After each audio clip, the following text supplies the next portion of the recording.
Hello বন্ধুরা, আসসালামু আলাইকুম। মৌসুমীস কুকিং ওয়ার্ল্ডে আরও একটি নতুন রেসিপিতে আপনাদের সকলকে স্বাগত জানাচ্ছি। আমি দীর্ঘদিন অসুস্থ থাকার কারণে আপনাদের মাঝে তেমন কোনো রেসিপি শেয়ার করতে পারিনি, তো ভাবলাম এই সিম্পল রেসিপিটা আপনাদের মাঝে আজকে আমি শেয়ার করি। তো আজকে আমি আমাদের পার্শ্ববর্তী জেলা কুষ্টিয়ার বিখ্যাত পোড়া পাউরুটি আর মালাই চায়ের রেসিপিটাই আপনাদের মাঝে শেয়ার করছি। তো চলুন বন্ধুরা যাওয়া যাক মূল রেসিপিতে। প্রথমে এখানে আমি একটা পাউরুটি নিয়েছি, আর পাউরুটিটা একটা নাইফের সাহায্যে এভাবে করে আটকে নিয়েছি। এখন ওপর দিয়ে আমি বাটার ব্রাশ করে নিচ্ছি। এপাশ ওপাশ দুই পাশেই কিন্তু আমি বাটারটা লাগিয়ে নিলাম। এরপর এখানে আমি সেম ভাবেই কনডেন্স মিল্কটাও লাগিয়ে নিচ্ছি। আপনারা চাইলে হাতের সাহায্যেও কিন্তু লাগিয়ে নিতে পারবেন।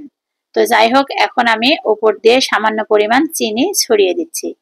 চিনিটা দেওয়ার কারণে পাউরুটিটার টেস্টটা দ্বিগুণ বেড়ে যায়। তো যাই হোক, এখন আমি চুলার জালটা অন করে পাউরুটিটাকে এপাশ ওপাশ দুই পাশেই ভালোভাবে সেঁকে নিব।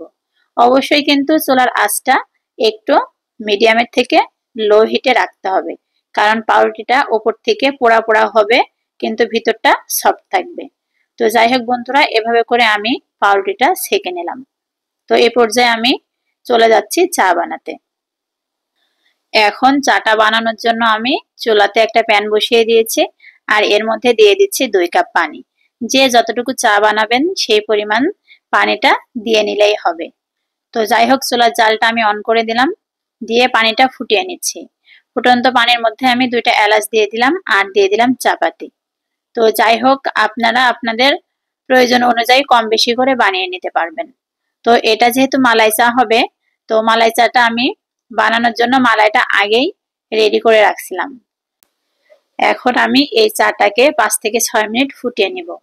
এরপর উপর দিয়ে জাল করে রাখা গরুর দুধ দিয়ে দিচ্ছি। সবগুলো ভালোভাবে মিশিয়ে নিলাম। এখন আমি এই চাটাকে আরো 10 মিনিট ধরে ফুটিয়ে নিব।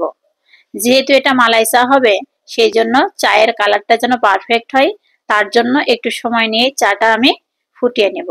তো এখন আমি উপর দিয়ে সামান্য চিনি অ্যাড করে দিলাম।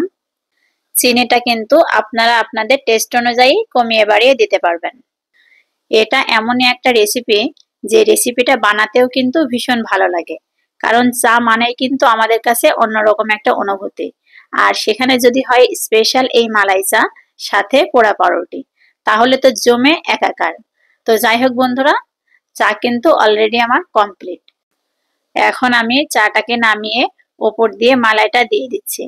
দেখুন বন্ধুরা, মাশাআল্লাহ, মালাইটা দেওয়ার পরে চায়ের লুকটা কিন্তু পুরোটাই চেঞ্জ হয়ে গেছে।